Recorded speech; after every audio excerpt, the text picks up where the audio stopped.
Right, so this is to consider a joint report actually around human trafficking, and you know, clearly from the report I'm aware of some of the work and good work that's already underway, and Appendix B is an update from me regarding the work that myself and this office have been undertaking. But would you like to comment on the report? Certainly. I mean, as you're aware, clearly human trafficking is an emerging trend nationally, and it's certainly impacting here in West Yorkshire. And as a consequence, back in February 2014, yourself made an extra £3.5 million available to us to look at increasing our capacity around child sexual exploitation, human trafficking and cybercrime. On the back of an event back in April 2014, the West Yorkshire for Innovation team, they identified an opportunity to secure a further 200,000 in respect of human trafficking. And basically that's enabled us to set up the West Yorkshire Anti-Trafficking Network. And broadly, the aims of the Anti-Trafficking Network are to raise the awareness and train staff, help victims cope and recover through the Purpose project which we've implemented within West Yorkshire. I'm just mindful that we've obviously put in place the Human Trafficking Unit, and certainly some of their responsibilities include the investigation into organised criminality around human trafficking and modern-day slavery, developing robust district-based partnerships to deliver that long-term sustainable approach to mainstream activity around tackling human trafficking, and also in partnership with Hope for Justice to deliver training to almost 1,800 frontline police officers and staff in West Yorkshire. So that's where we are in terms of the infrastructure that the funding's enabled us to develop here in West Yorkshire. Just in terms of current information and live investigations, we've currently got 9 live investigations which cut across the 5 districts, 6 of which are around labour exploitation and the others around trafficking. So, you know, that just gives you some context around what we're actually doing at this moment in time.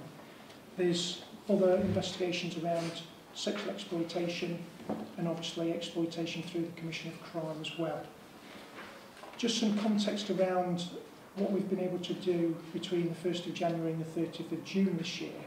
We've identified 57 victims of trafficking that we've actually recovered, and we've dealt with, put the wraparound service in place in respect of them, and are conducting investigations to bring the perpetrators to justice. Just in terms of raising awareness with staff within the organisation, 7,400 police officers and staff have completed a e-learning package which majors on uplifting their awareness in respect of human trafficking. And also today, 2,128 officers and police staff have received partnership training delivered in partnership with Hope for Justice within West Yorkshire. And as a consequence of the raising of awareness, clearly we've increased the number of investigations, increased the number of crimes recorded, but importantly, significantly increased intelligence submissions around this particular crime type. So there's just a strategic overview really in terms of where we are with regards to human trafficking. Thank you. And Appendix B, as I said at the beginning, is set out in relation to the work that myself and this office have been undertaking, which you touched on in terms of the funding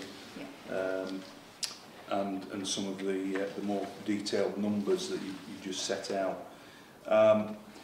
I mean, clearly human trafficking is very much a topical issue. It's in the news pretty much day in, day out in one form or another when you look at what's happening not only in this country but around the world. And of course last week we had the BBC doing a number of programmes as part of their 10 o'clock news bulletins with Kevin Highland, the National Anti-Slavery Commissioner, being interviewed as part of that. So I'm very much aware in talking to him that I think West Yorkshire is very well placed as a result of the work that is underway through the investment and the setting up of the dedicated team and the anti-trafficking network. but perhaps if I could just follow up with some questions on this.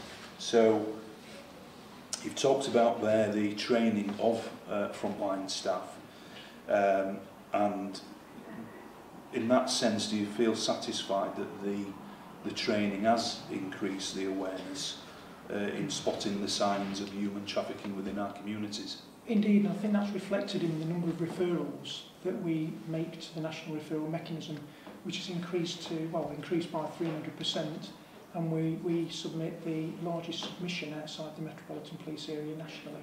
So clearly we're identifying the issues, we're recognising the challenge, and we're making sure that we make those referrals. In addition to that, I've mentioned around the increase in intelligence submissions, which is also reflective that we are raising the awareness of our staff, and also we're receiving the feedback from our victims as well, which is indicative of us engaging with those victims, providing that quality of service and putting them at the centre of everything that we do. I think one of the additional benefits of working with Hope for Justice from our perspective has been the ability to also engage with partners and raise their awareness for those that come into possible contact with either victims or households. And again, I think that's been a very important part of this particular piece of learning for us. The opportunity to actually do that joint training and joint awareness raising, really, really helpful. Thanks for that. And I mean, actually, in terms of the number of referrals into the National Referral Mechanism, NRM as it's called, I think I might be right in saying that we may have made more referrals than the Metropolitan Police because of the proactive work that we're actually undertaking here in West Yorkshire. Certainly, you know, the last submission of the data was we were second to them nationally, but I think if you probably looked ahead of population, you're probably right. Yeah. And certainly in talking to Kevin Hyland, the Anti-Slavery Commissioner, around the steps that we have taken in West Yorkshire, do you feel confident that the prosecutions around some of the live investigations will follow? In relation to the investigations, clearly they are quite complex. A large number of it relies on evidence from host countries, cooperation with those particular host companies, but also language barriers, engaging with the particular individuals who are being exploited, who have a lack of trust in the police within their host country. So we do work with them together with our partners. We try and secure their cooperation, provide them with the reassurance, and work with our criminal justice partners to try and bring an offence to justice and, again, provide that outcome for the victim. Could you just explain a little bit more around the types of activities and countries that we are potentially dealing with here? Yeah, potentially certainly within West Yorkshire. We've got predominantly Eastern Europeans that are being exploited here. It's mainly forced labour brought about by, you know, the opportunities here around manual labour. So that's certainly a trend that we've seen pervading West Yorkshire. There's also issues with regards cheap housing, accommodation, which attracts individuals seeking employment from Eastern Europe here in West Yorkshire. Okay, thanks for that.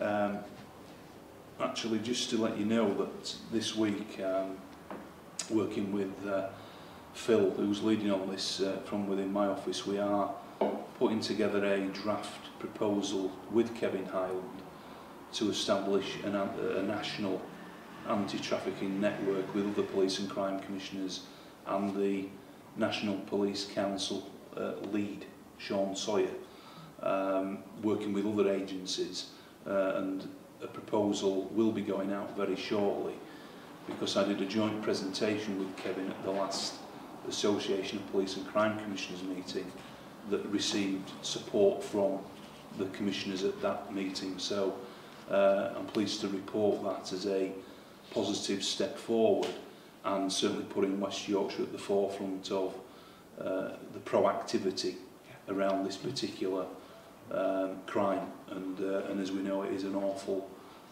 crime around trafficking of human beings at the end of the day. Also, I've had meetings with some of the groups that have been successful in receiving some of the Safer Community Fund monies from the proceeds of crime funding. And certainly working with victims has to be at the forefront of what we do here. And it's already struck me actually that the National Referral Mechanism, the NRM, you might be aware is under review, and in fact we've agreed in West Yorkshire to be part of that review pilot, and I think that is needed because there is actually some evidence already that some of the victims that have already been through the National Referral Mechanism are reappearing once they've been through that, which just can't be right given the amount of support that is given through that process. So it's quite right there is a review of that, and if, you know, obviously if we can contribute in getting that into a better place, then, you know, that's certainly a good thing. Just finally from me on this then, so the funding, as you know, is one-off funding in the sense that it's there to provide sustainability of the team over a 2-year period. Are you already looking ahead towards how we can mainstream some of this into what is an issue that isn't going to go away anytime quickly? Sure, and basically this has prime pumped the team to be put in place to have an understanding of the magnitude of the problem we've got here in West Yorkshire. Certainly educate our staff and partners around how we actually tackle it, with a view to that being mainstreamed once we've completed that 2 years worth of funding, really. It'll be incorporated within further and ongoing reviews of protected services crime and actually the force as a whole, because clearly we need to raise the awareness and upskill people continuously right down to district level. So this particular piece of work, together with the one or two others that we're going to be talking about today, will all be incorporated as part of that larger planning process. Okay, well thanks very much for that report, and I think we will expect a report, in a future report coming back possibly in 6 months' time, just to give us an update on that. But thanks for the update on that.